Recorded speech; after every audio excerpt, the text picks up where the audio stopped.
চাই এই স্বৈরাচারী শেখ হাসিনার আর বেশি দিন নেই। আম জনতা সহ 18 কোটি মানুষ টেনে হিস্ট্রে নামাবে ইনশাআল্লাহ।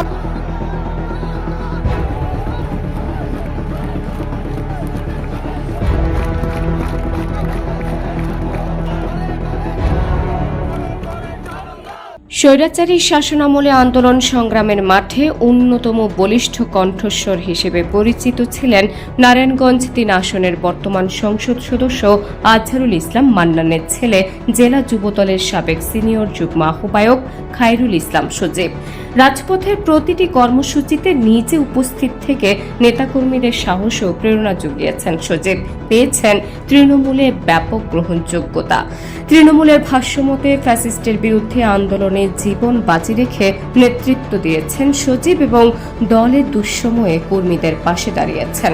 গ্রেপ্তার হওয়া নেতাকর্মীদের জামিনের ব্যবস্থা করা, আর্থিক সহায়তা প্রদান এবং নিয়মিত খোঁজ খবর নেওয়ার মতো মানবিক কর্মকাণ্ডের কারণে জেলার রাজনৈতিক মহলে সজীবের ব্যাপক সুনাম রয়েছে।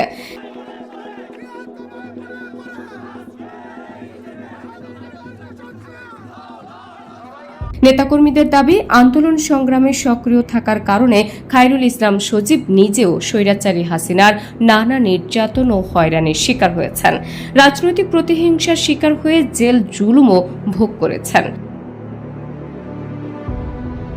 জানা যায়, সম্প্রতি জিজ্ঞাসাবাদের জন্য সজীবকে হেফাজতে নেয় পুলিশ এবং 12 ঘণ্টা পর তাকে ছেড়ে দেয়া হয়।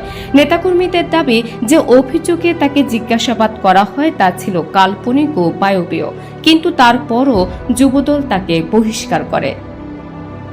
রাজনৈতিক বিশ্লেষকদের মতে, সোনারগাঁও সিদ্ধিরগঞ্জ এলাকায় এমপি আজহারুল ইসলাম মান্নানের ক্রমবর্ধমান জনপ্রিয়তা ও সুনাম নষ্ট করতে এবং তাকে রাজনৈতিকভাবে দুর্বল করতে বিএনপির বহিষ্কৃত একটি গ্রুপ ও আওয়ামী লীগের একটি অংশ মিলে সজীবের বিরুদ্ধে অপপ্রচার চালাচ্ছে। যদিও ষড়যন্ত্রের অভিযোগ এনে ইতিমধ্যে তৃণমূল নেতাকর্মীরা তার বহিষ্কারাদেশ প্রত্যাহারের দাবি জানিয়েছেন। খায়রুল ইসলাম সজীবের ঘনিষ্ঠরা জানান, সজীব সবসময় দলের আদর্শ ও কর্মীদের পাশে ছিলেন এবং ভবিষ্যতেও জনগণের স্বার্থে কাজ করে যাওয়ার প্রত্যয় ব্যক্ত করেছেন।